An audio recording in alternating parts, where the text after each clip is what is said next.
Here's Johnny. Good morning, everyone. I'm Joe Holt, and it's a pleasure to welcome you here. I'm on the board of the archives here at Sarasota. If you don't know about this organization, it's housed here at Selby Library. Wonderful resource. It's up on the second floor. I highly recommend going and checking it out at some point if you'd like. Today's program is all about the versatile pianist, and we're featuring the popular side, the jazz side, the commercial side of a pianist. And I'm thrilled that we have two leading exponents of this genre here in Sarasota, with Don Bryn, who is at the State College of Florida. He has spent many years on cruise ships working as a music director. And Eddie Tobin, who plays locally and worked with none other than Engelbert Humperdinck for a long period of time. So they've got some great stories to share, so I'm going to turn it over to them so they can enlighten you. And if you have questions, you can ask them anytime throughout the presentation today. So don't be shy. Just raise your hand and they'll answer any question you have, because this is designed to be an interactive program with the audience. So here's Don Bryn, who will start out, and you're in for a real treat.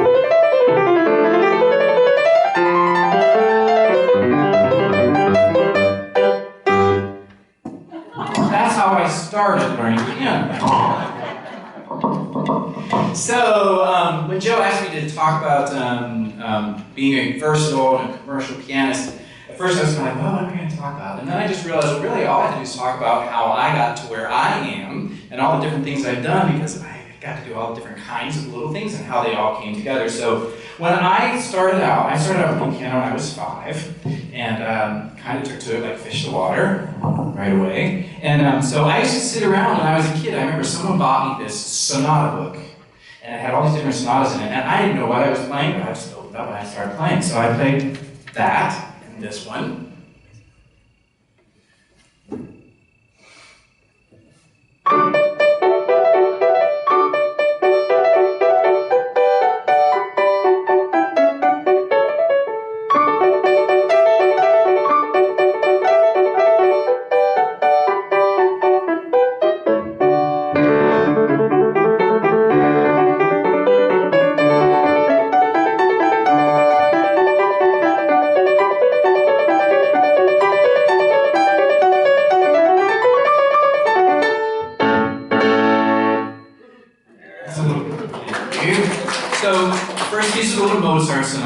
Sonata, and this was a Haydn sonata, and the other one in the book was Beethoven. But when I was playing these, even as I was a little kid and I was sort of growing up through elementary years, I really thought of more like as a composer. So I started being aware that this is just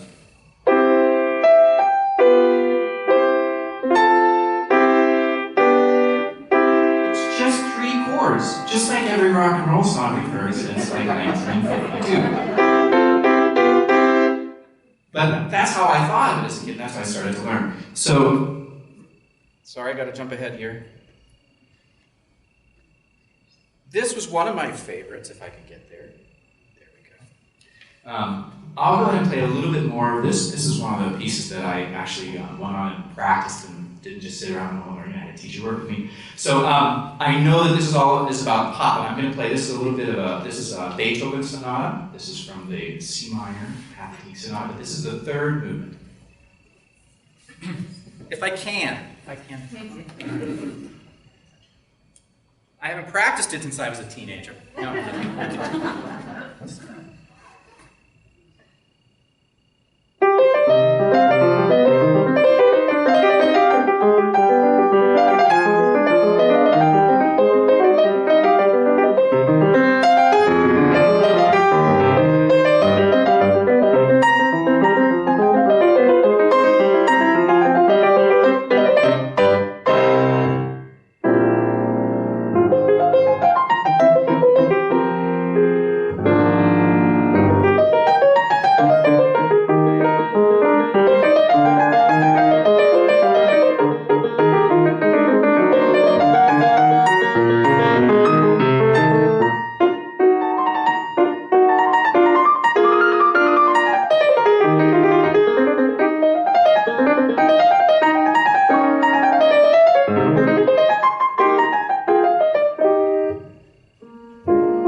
right? And I knew right away, you might be able to tell from the way I put it, I didn't really want to ever be a classical pianist. I did not want to be a recital pianist, because you have to do everything perfectly. Like you really have to, the goal is really just pursuing perfection, perfection, perfection. And I'm just too sloppy of a person. I'm just not that interested in being that perfect, right? So once I got to be a teenager, of course, I got interested in pop music. So, I'm going to play a little bit of a song. This song is actually our prom song. And of course, all the time growing up, I used to just sit and play these sonatas and everything. And, you know, of course, my family would always be like, "Stop playing the piano!" You know, because they want to watch TV. And then when I got to be a teenager, they would still yell, "Stop playing the piano!" But I was playing more like pop songs, like this song. This is a Kenny Loggins song. This was our prom theme song. Anybody else have "Forever" as their prom theme song? No? Anyway, this is "Forever."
And what really made that work for me was if I was playing Mozart, I remembered this. If I was playing Beethoven, I remembered that. And then when I'm playing Kenny Loggins, I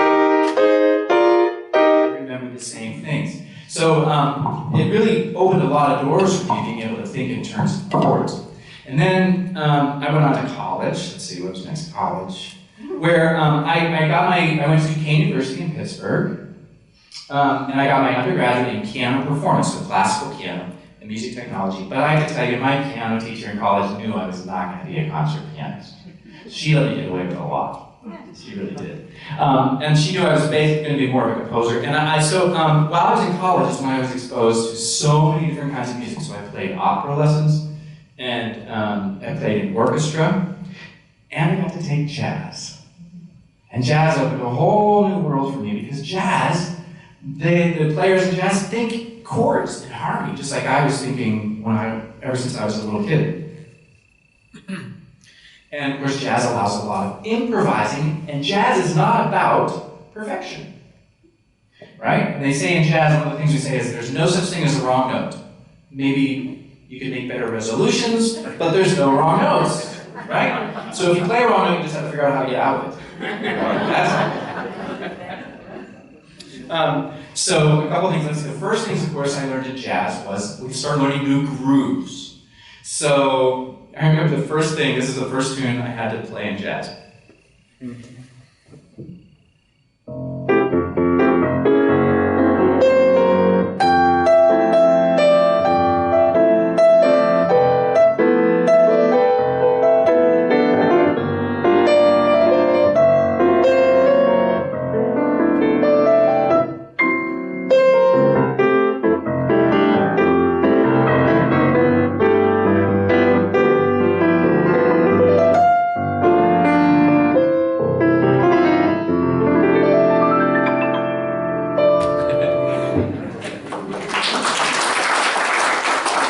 play a little more than the next one. That was just to kind of give you an idea. So I first learned the bossa nova, and you learned, all these different styles, rumbas, and all things like that.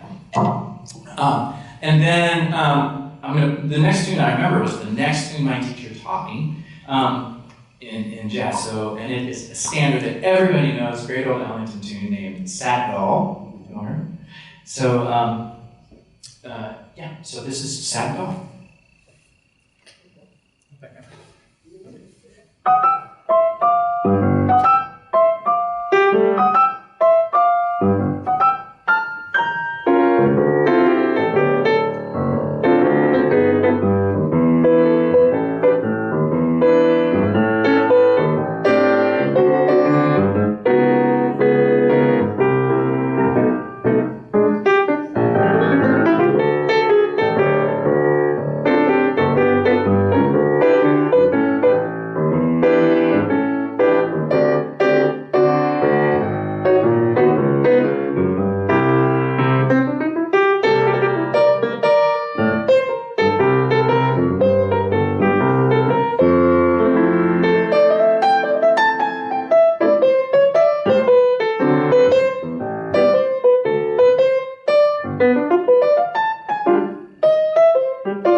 Around about the same time, I finished my undergraduate, and then I stayed at Duquesne, got working my master's in composition, and I started working a lot in shows, Broadway shows. And again, it's a whole other avenue that got opened up to me because of my being able to play classical and pop and jazz. Now that led into Broadway, because Broadway has all different kinds of styles involved. So I was musical directing a lot of shows there, and in Pittsburgh, played Chorus Line and West Side Story and Sound of Music and Peter Pan and Annie and all the classics. And anybody from Pittsburgh? Anybody know of a company called Gargaro Productions? I think they changed now to like a Pittsburgh Theater or something. They changed their name. But I worked with them a lot, and we started this education program. We would perform at I can't remember the name of the hall now downtown. Anyways, no, it wasn't Heinz. It was the other one. Bentham. It was the Bentham Center. Thank you. So you perform at the Bentham Center in these big production, but we decided to do this educational outreach. So what would happen is if we were doing a chorus line, say, we would do a chorus line for the run in Pittsburgh, but we would also, before it opened, we would go do 2 shows in, I think it was Reading, maybe? Pennsylvania. So we go to this theater, and we did a chorus line in this theater, and if you know from chorus line, you don't see the pit orchestra. Right? So I was playing in the pit orchestra, you don't see them. So they put us across the alley in a bar. We're literally like in the next building over in the bar, and they ran all the cables over. And usually when we do these shows, we have video, so we can see what's going on stage, and they hear us. And the thing was, this production was big enough that the theater did not have enough power to run the show. So they bought in a truck with full of generators to run all the lights and all the sound. So, if you know chorus line, it starts with 5, 6, 7, 8. Right, starts it. Okay, and then it goes for like 13 minutes of dancing. Nothing, just a little bit of dialogue over the music. So we're in the bar.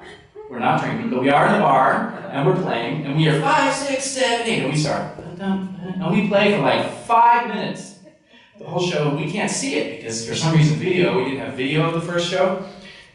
And then we hear someone yelling, "Stop the orchestra, stop," on the stage because, in here, we played the whole first 5 minutes without anything else happening because they forgot to turn on the generators in the truck. So there were no lights. So we did the whole 5 minutes of the show, they were dancing in the dark and everything. And the only way for them to let us know, because we couldn't see, was to just scream in the theater. Crazy stuff. But anyway, I did sort of build my Broadway chops that way, playing West Side and some of the shows, some of the challenging shows. And the amazing thing is, right when I finished graduate school, I got a call from someone who knew someone who knew someone who knew someone. I had no clue how they got my name, and they said, "We need a musical director in Australia next week. Can you go?" And the amazing thing was that it was the beginning of summer, and I had no gigs booked for the summer. So I said yes. So it was a scramble, and it was a long flight and everything. And I joined a cruise ship in Mackay, Australia. If you've ever been to Mackay, it's a very small town. Anyway, I joined there, and I spent a long time working on the ships as a musical director. I started working for Cunard and some of their, they owned a bunch of different lines, and I worked for them. And I was so fortunate because I got to do all kinds of really cool things all over the world. And then I switched to Holland America, and right away they had a big turnover, and I got seniority. And then, so I was like second in seniority, and they said, "Where do you want to go?" So I said, "Asia. I want to go to South America. I want to go on a world cruise." So I did all these really, really cool things. But the thing about working as a musical director on a cruise ship is that you do a little bit of everything. So I played review shows, I played classical piano, I played big band, I played jazz. I worked with magicians, I worked with comedians, I worked with string quartets, and what was the other one? Hawaiian musicians. A little bit of everything. So you have to be able to play rock and roll, you have to be able to play classical, you have to be able to play Broadway style stuff. So I was really fortunate that it all came together, all this different sort of versatile things that I had learned to do, as it all came together. So this was a perfect job for me, and I did it for a long time until I moved here. And what I thought was, that was the first time really for me that I got to play big band jazz for dance music. So I'm going to play the big band tune for you that we used to play all the time. And I'm first going to play for you the version that I would play if I was playing with the big band. This is actually my part. I still have a part from when I was on the cruise ships.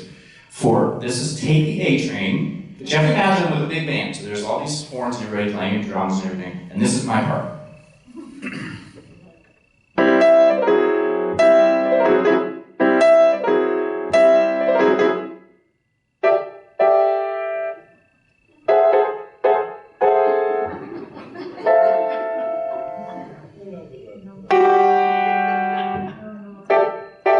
It's not that exciting, is it? No, now a little later I would get to play a little solo, and that was more fun and everything, but I just figured I would just play a little A Train for you, a solo version.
decide how to end that. Yes. John, I think you might explain the technology of what you're playing from, and if you're looking at a lead sheet, if you would also explain what a lead sheet does. Okay. So I'm using my iPad. I've been using this for 6 years, and I noticed one of the first things I used it for was Piano Grant 1.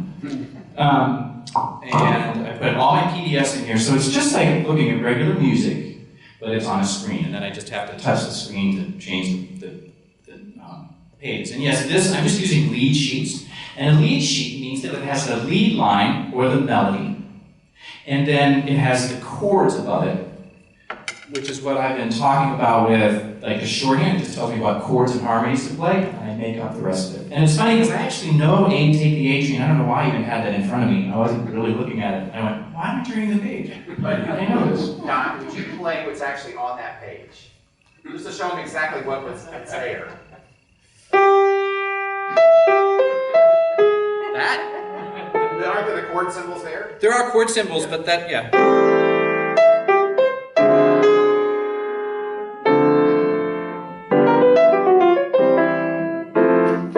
So everything else is, you're making it up. Yes, you make it up as you go along. Yeah. Yeah. So anyway, I did cruises for a long time, and I just thought that might be a good thing to talk about. Oh, one quick story if I have time. I know I'm basically out of time. Well, quick story. So when I worked on the cruise ships, we used to play the shows every night as well. So we would conduct, and I would have to conduct and everything. And there was what we called the band box.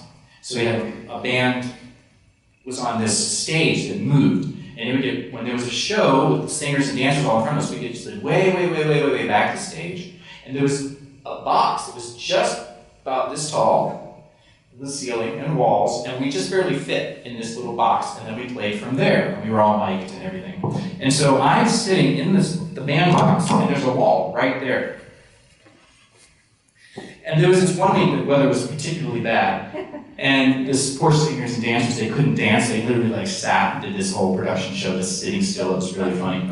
But then a couple nights later, it was really rocking, and I don't know if you've ever been on a ship, you know when you rock, like you go up in the air and then there's no weight, and then it comes down and you have a lot of weight, no weight. And so I'm playing the piano and we're going up in the air and the piano starts lifting. Now it has these cups that are about that deep, the wheels are down these cups, but while I'm watching them, they're coming further and further, and it literally was like, and there's a wall right here, so I had to play the show like this, get out of the way every time the piano was leaving. It was a little bit scary. I was a little mad naming this to do that show. But I just thought real quick, just to finish up with one more little jazz tune. This is just one of my favorite tunes I like to play. Are there any questions? Yeah. Yes? Yeah, when you're playing, you said you had it memorized. Every time you play it, do you play it exactly the same? Or every time you play it, it's going to be different? Yeah, it's going to be different every time. I mean, if I'm playing Beethoven, it's going to be the same. I mean, except for the wrong notes, it's going to be the same. What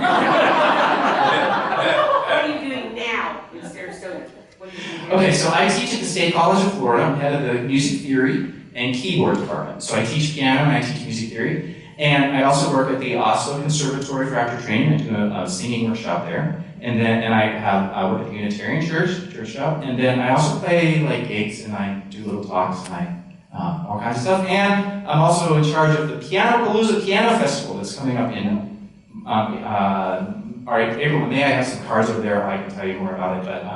But there'll be more information you can find on the website. Grab one of the cards. A lot of concerts and activities and things like that for piano. That's all the questions? Okay, if you don't mind, I'll do this really quick. I'll just do a real short. Oh, yes? Just wondering, how did you end up in Sarasota? Okay, well, I was working in Hawaii and my contract was ending. And there's no way I could afford to live in Hawaii without a really good job.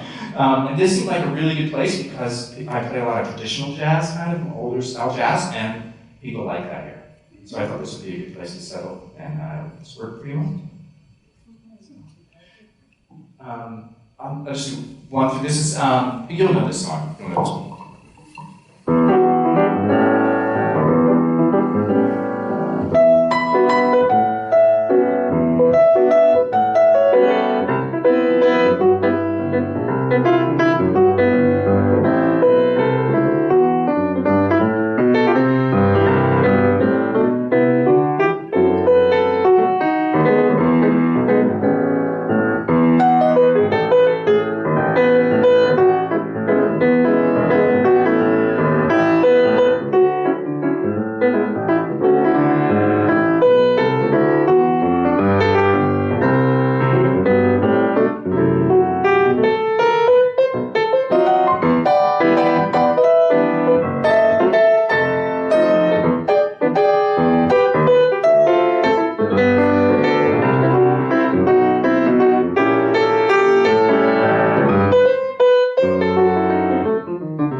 I went along, musicians talking about themselves will go on all day. So anyway, thank you so much for having me.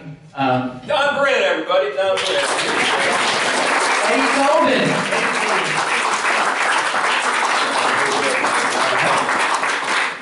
All right. What we're going to do after that. You got a phone over here. Oh, Yeah, there you go. it's turned off. Okay. All right. So how's everybody doing today? Good. Oh, I got a bunch of wild stories. I don't know if we can. Let me just. I don't know what I'm going to play here. Let me see.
I'm not a classical pianist. I took a little classical piano in college, but this is the way the classical pianists end it. I mean, this is the way I end it. This is the way the classical pianists end it.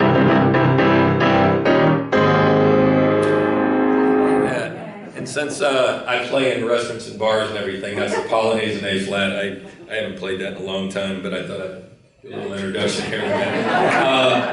But since I play in nightclubs and restaurants and bars, that's the mayonnaise and A flat. Anyway, talking about your this, you know, right? There's a Chopin piece that goes.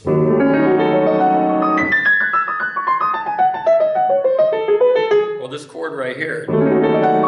That's a jazz chord, and Chopin, that's a D sharp minor 7 flat 5. And see, in jazz, we take the theory and we learn all the scales and everything, and then we build the music off of that, where the classical stuff is just, you know, right there. But that's a very interesting thing. So let me get to my genre, which I enjoy doing.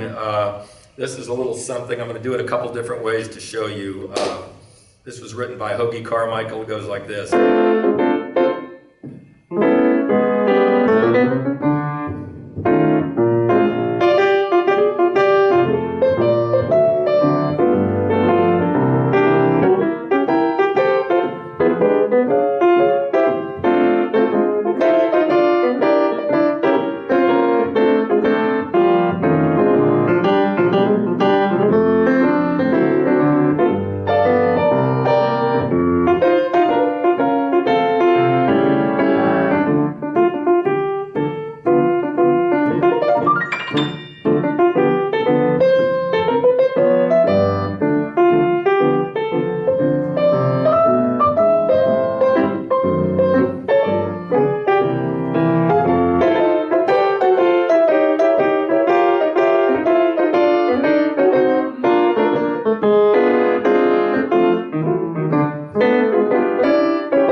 like this. The Ray Charles version.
George Shearing, are you familiar with George Shearing? I did, you know, that thing.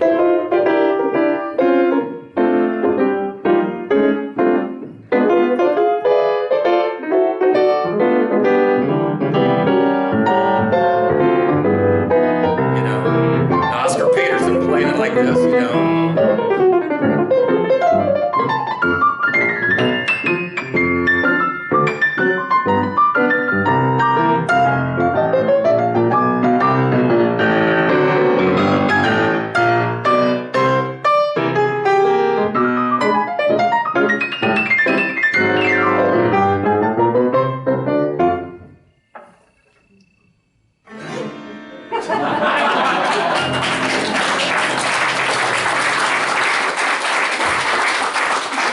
Anyway, I saw a jazz pianist do that one time. You're not supposed to touch the strings with your fingers because it's oily, but I did, and I touched it with my nail. And what you do is when you press this pedal down here, it sustains. But when you start to activate it, the hammer will go up to hit it, and the damper comes off the string. But if you just push it like this, the damper comes off, and the string, the hammer doesn't hit it, and you just hold a note, just like that, and you go. I've even seen a pianist take this off here and strum it like that while the guitar player or the trumpet player is playing, you know, but you don't touch it with your fingers or anything. Anyway, so let me do one of the great songs of George Gershwin, and it's one of my all-time favorites. It goes like this. How glad the many millions of Annabelles and Lillians, Sinatra says, and Jillians would be to capture me. But you had such persistence, you wore down my resistance. I fell, and it was swell. I'm your big and brave and handsome Romeo. How I won you, I shall never, never know. It's not that you're attractive, but oh, my heart grew active when you came into view. I've got a crush on you, sweetheart, all the day and night time. Hear me sigh. Never had the least notion that I could fall. So much emotion. Could you coo? Could you care for a cunning cottage? We could share the world will. Pardon my mush, 'cause I have got a crush, my baby, on you.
Could you coo?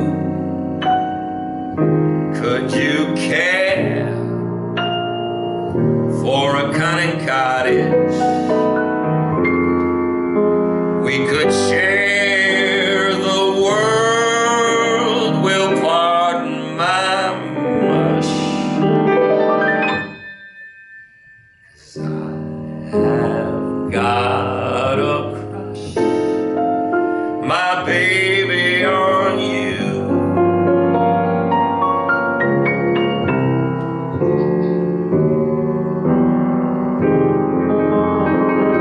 I've got a crush.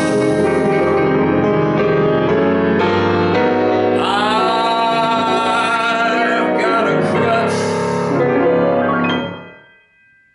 I have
that's ragtime, and really it should be played a little slower. It's more like it's ragtime is a two-step, so like that, because they dance to it. So that was written by Joe Lamb. He was one of the great three top ragtime composers, Scott Joplin, James Scott, and Joseph Lamb. And I played that song and another one that's just gorgeous. I played in 1991 up in Alexandria Bay. I played these two, this song in Ragtime Nightingale for his daughters. Joe Lamb lived to about 1961 or 62, but he met Scott Joplin back in 1914 or so. But I got a little interested in ragtime because there's this famous guy, he's no longer living, but his name's Ragtime Bob Darch. And if you look him up on the internet, he was a world famous ragtime historian and composer.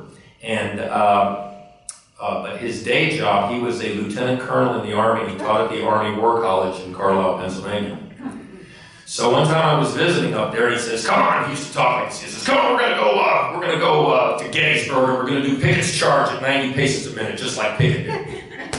I said, "Okay." So he got this lady that's a journalist in Carlisle, Pennsylvania, and one of the bartending ladies, and four of us went. And halfway there, he said, "See that house over there? That guy used to be in Philadelphia, and he makes violins and violas and cellos for people all over the world. Let's go see him." So we walked in, knocked on the door. The guy goes, "Bob, I haven't seen you in 5 years." He says, "Yeah, I'm over in Carlisle playing, but here's my friend Eddie Tobin. He's a piano player." So I met him, and I walked in, and an old guy said, "You play piano?" I said, "Yes, sir." He said, "There's an old guy here that's off today, his day off, but he has a Steinway 7-foot mahogany grand piano for sale." So I called him up. I said, "Hi, could I come see the piano?" He says, "Yes, it's at my house, but it's on consignment from the Carlisle music store." So I went over and saw it, and I said, "Can I give you $500 and you keep it for 3 months? And if I can't buy it in 3 months, you keep the $500. So he said, "Sure." So I have that piano to this day. Beautiful Steinway mahogany. And a little side story, it's the same piano that Cole Porter had when he lived in the Waldorf Astoria. And I walked in one time at the Waldorf, right off of Park Avenue, and I asked the bad guy there, I said, the porter, I says, "Is there Cole Porter's piano?" He said, "Yes, it's right upstairs in the mezzanine." So we walked up, and as we were walking toward it, it looked just like mine. And I walked up like this, and I went. The only thing that was different, mine's 1962. Cole Porter's 1908 or 1909. The Cole Porter legs were very elaborate, so the guy said, "No, sit down and play. We have a lady that she starts at 5 o'clock for her happy hour and everything, tea time." So I just went.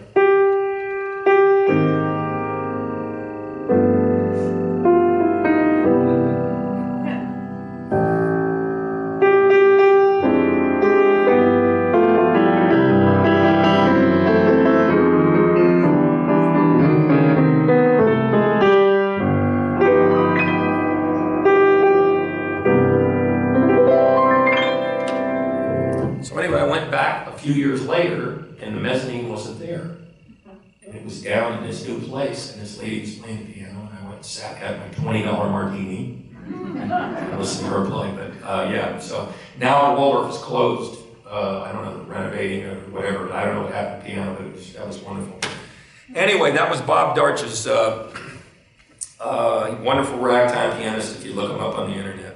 Now I want to do one of the great songs, great American songbook songs, and it goes like this. Little in Bill Evans style. Does anyone know who Bill Evans is? He's one of the great jazz pianists of all time. Look him up, Bill Evans.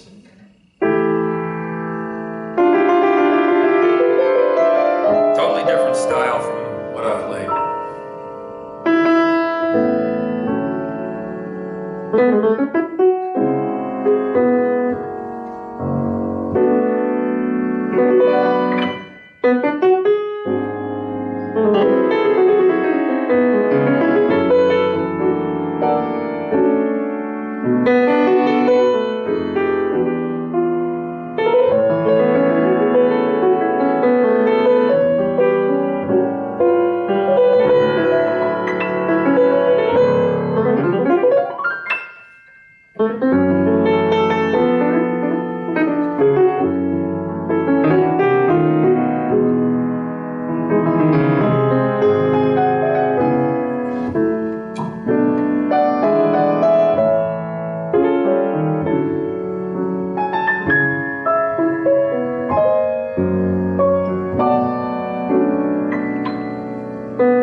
The scene is set for dreaming. Love's knocking at the door. But oh my heart, I'm reluctant to start. For we've been fooled before. The night is like a lovely tune. Take care, my foolish heart. How wide the ever-constant moon. Take care, my foolish heart. For there's a line between love and fascination that's hard to see on an evening such as this. For they both give the very same sensation when you're lost in the magic of a kiss. Your lips are much too close to mine. Take care, my foolish heart. And if our eager lips combine, then let the fire start. For this time it isn't fascination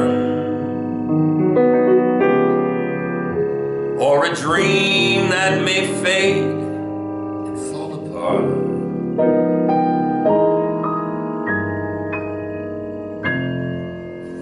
It's love, this time it's love, my foolish heart.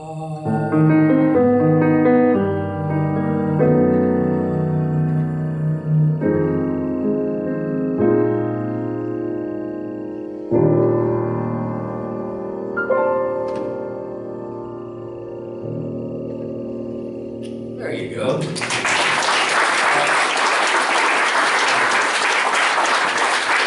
I was in college, but I heard Tony Bennett sing that, and he did the verse like that. The verses are, in today's music, the verse is like verse, first verse, second verse, chorus, third verse. But the verses back in the American songbook, those were like the introductions, which you never hear. You know, you don't hear that much of it. So, how much time do we have? Do we have, oh, we can go another 10 minutes or so? Okay. Is that all right with everybody? Yeah. Some places you need to get right out of, you know, so. When I worked with Engelbert, I worked with him for 7.5 years, and I got the job in Nashville when I was living there with my wife and my son, and we moved back here to be near my wife's relatives, so our son could grow up with all his relatives, and I was working with Engelbert, so for about 5 years I lived here and flew out with Engelbert, and you know, we had a great time, and he's going to be in Sarasota here February 28th. It'll be 3 months before his 86th birthday. So he just texted me the other day and he said, Eddie, I've never been so long without singing, you know, because of the COVID and everything. He says, I'm trying to get my act together. And I think last week he just sang at Foxwoods Casino in Connecticut, which I've been in.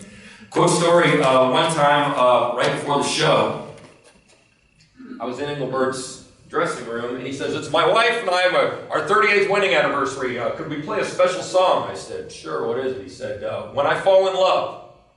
I said, what key? He goes, I don't know, but there happened to be a piano there, and it was an F. So I said, okay, got an F. When I fall in love. So I walked out 5 minutes before the show, and we didn't have an orchestra. We had like a 10, 12-piece band. And I said, guys, we got a special song we have to do for Engelbert. And some of the guys went, and some of them went, what? The bass player said, you know, because the bass is the bottom end. If you don't have the bass, that's bad. So, you know, do you have the music? I said, no, but I'm going to write the chord chart out right now. Because I got to have it. I said, okay. Bryn, synthesizer player, I said, Engelbert and I are going to do the first half of rubato. That's just he and I without time. Rubato means without time. So he'll just sing it, and I'll bring the band in, and the background vocals, you know, the girls are really good. They could just put some vocals in there. And so I said, everybody got it? Yeah. You got the music? I said, yeah. So I'm writing the music, and I'm halfway done. I'm halfway done, and the show's about to start. So, ladies and gentlemen, Engelbert Humperdinck. So the bass player says, do you have the music? I said, not yet, but I'll have it. Now, there was a section in the show where Engelbert did, he did other people's, what do you call it? Request. No, impersonation. So he's doing impersonation. So, he said, ladies and gentlemen, Dean Martin, and he came to the piano, and he'd say, everybody loves somebody sometime. And he looked like it. And he did Julio. He said, ladies and gentlemen, I was going to try to do an album with Julio, and we never got our schedules together. But Julio would go, I love you. I love you so much. Now you're laughing at me, you should say Engelbert do that. But anyway, when he came to do the impressions, when he went to the piano, I ran off to the side of the stage, where right off the stage, here the curtain was right here. I ran off the side of the stage, and I couldn't see. It was dark. It was dark, and the band's out there, and Engelbert's doing his impressions, and I'm writing the second half of that thing that we talked about here, the lead sheet. So I'm writing the lead sheet, and I'm going, I've fallen before. Okay, he's only a Dean Martin. Anyway, I finished, and Engelbert said that he did his last impression of Elvis, and the bass player goes, so I got the music, and I went up there, and I put the music on the bass players. So then we did, tell me when will you be mine? Tell me quando, quando, quando. And by the way, when you're playing with like he's saying, when you play with a band, you don't play that much. You play this, like in the band I would play.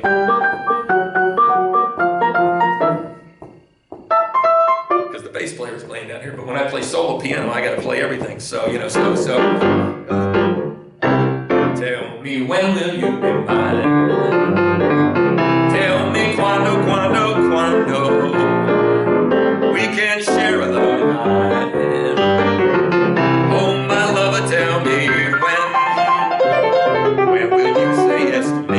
So anyway, we did all that. And Engelbert says, Eddie, it's my 38th wedding anniversary. I said, really? He said, yes, I want to sing a song here for the audience. My wife's in the audience here, Pat. Stand up. So I gave Engelbert and he goes, when I fall in love, And then the band came in the second half. I brought them in. So then we ended in love with you.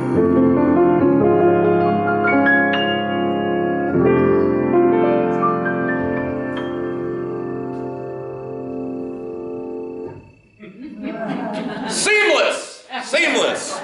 So that's the way that worked. Anyway, let me do a little pop thing for you, a couple more.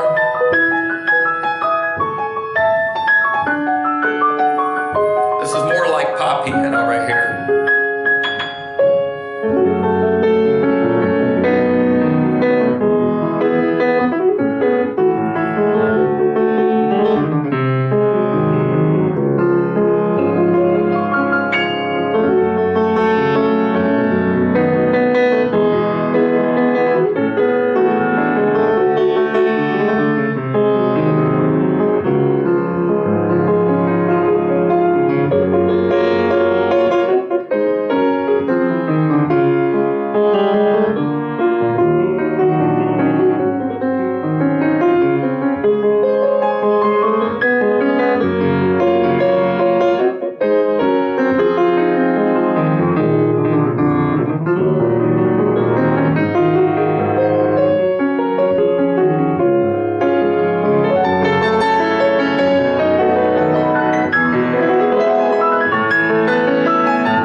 let me finish up this act. Try to play a little ragtime jazz. I didn't do a little bossa nova, so can we do a little bossa nova? Okay. This is one of my favorite bossa novas, and everybody plays it C, but the original's in B flat, and no one plays. I have never heard anybody play the original intro and outro. Here's the original intro and outro. This is Meditation. It goes like this.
So you think it's going to end like this when it goes da da da da da da da da da da.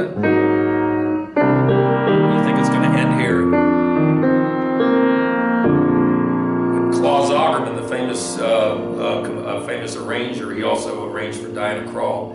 Instead of this, he does this parallel minor thing, and it goes like this. Instead of that. And it ends in a different key.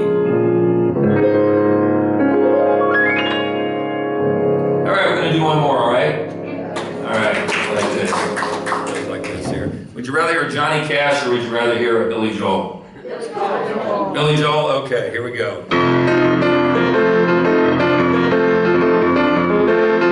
Well, Friday night I crashed your party. Saturday I said I'm sorry. Sunday came, you trashed me out again. You only having fun, but wasn't hurting anyone, and we all enjoy the weekend for a change. Well, I've been stranded in the combat zone. I walk through Bedford style, even though my motorcycle in the rain. And you told me not to drive, but I made it home alive. So you said that only proves that I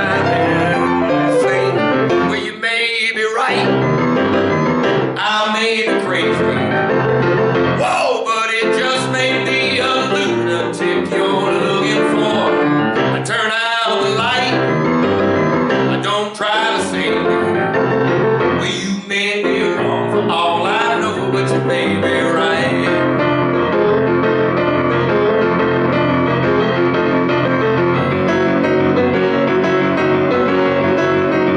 Well, remember how I found you in your electric chair. I told you dirty jokes until you smiled.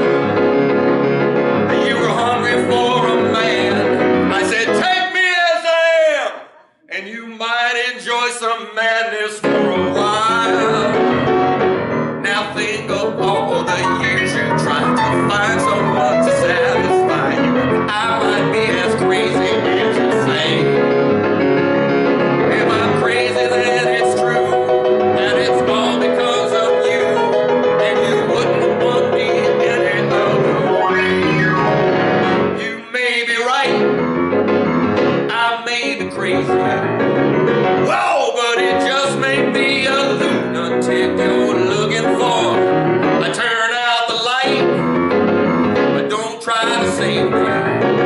Well, you may be wrong for all I know, but you may be right.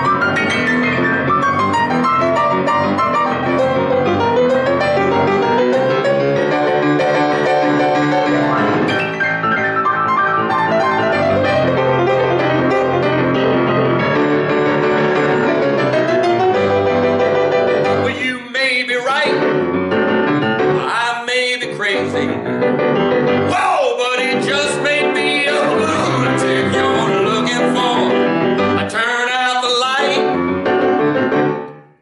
save me. You may be wrong for all I know, but you may be right. You may be wrong for all I know, but you may be right. You may be wrong for all I know. You may be right. You may be right.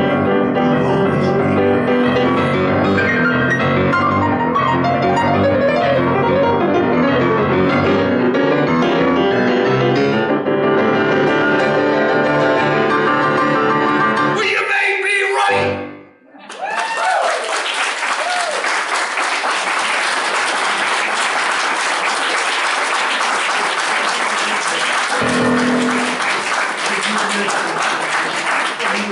So, ladies and gentlemen, thank you again for being here. Thanks to Eddie and Don for